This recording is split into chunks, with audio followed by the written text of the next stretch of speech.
Na Rota 3, nós abordamos importantes tópicos sobre linguagem também, leitura, compreensão de textos e interpretação de textos.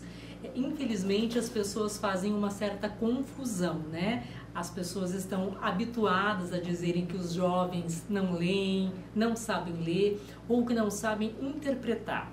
Mas, na verdade, há uma lacuna muito grande, não só entre os jovens, né, de modo geral, né, sobre a compreensão. Então, a leitura ela desenvolve raciocínio, amplia vocabulário, melhora, né, as nossas relações sociocognitivas. A compreensão se dá pelo elemento que consta no texto, seja ele texto oral ou texto escrito. Então, quando nós temos dúvidas sobre algo que alguém disse ou escreveu, nós temos que fazer esse exercício, né, de voltar para o texto produzido por essa pessoa e mapear, identificar o termo, a palavra que essa pessoa usou. Eu vou dar um exemplo muito prático aqui agora, que algumas vezes a gente troca mensagens de texto ou áudio com outras pessoas e às vezes fica chateado e diz, ela disse isso, né? Ele escreveu isso outro, ele pensa isso de mim. Mas aí quando você volta no texto que esse interlocutor disse ou escreveu, ele não disse bem aquilo, não usou exatamente as palavras que essa pessoa usou. Então esse é o exercício da compreensão. Seria muito importante, né, que nós, enquanto sociedade, não só os jovens, né, nós fizéssemos esse exercício antes de pré-julgar ou julgar, né, algum ato de comunicação, algum texto, alguma intenção que está por trás de quem produz um texto, que a gente voltasse para os elementos identificados e ali sim pudesse compreender os termos e as expressões usadas. Então, a compreensão ela é do texto. A interpretação é algo nosso, é subjetivo, é pessoal. Então, a interpretação, sim, né? É aquilo que eu depreendi, aquilo que eu inferi sobre o texto oral ou escrito que foi produzido.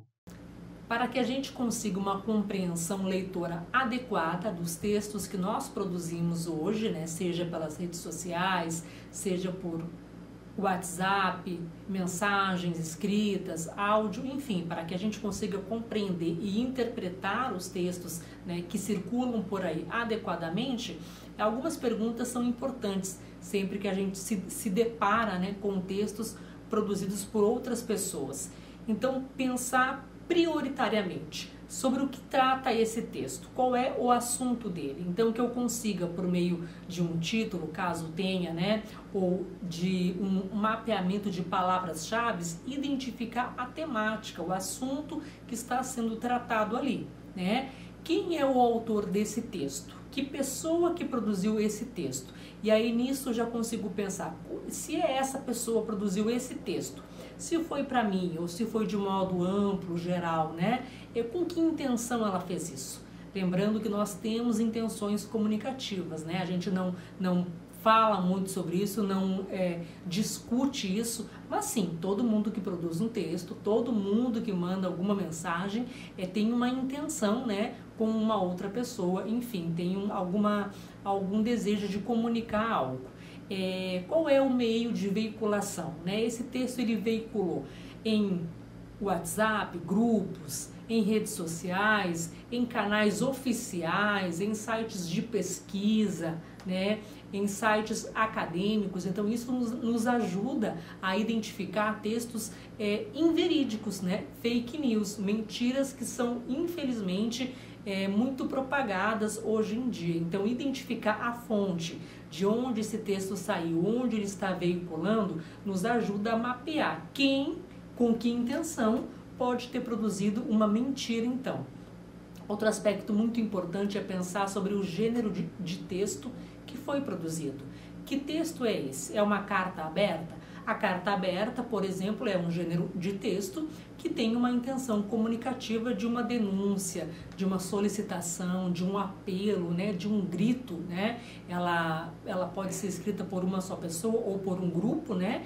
E ela aí quer dar voz a alguma temática, né, em algum momento, e é da estrutura da carta aberta que todos saibam. Então é um texto literalmente aberto para veicular, né, em nível aí amplo.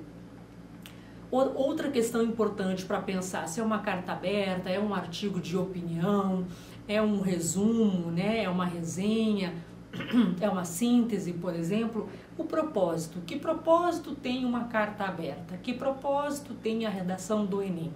Quem faz um artigo de opinião faz com qual propósito? Quer opinar sobre o quê?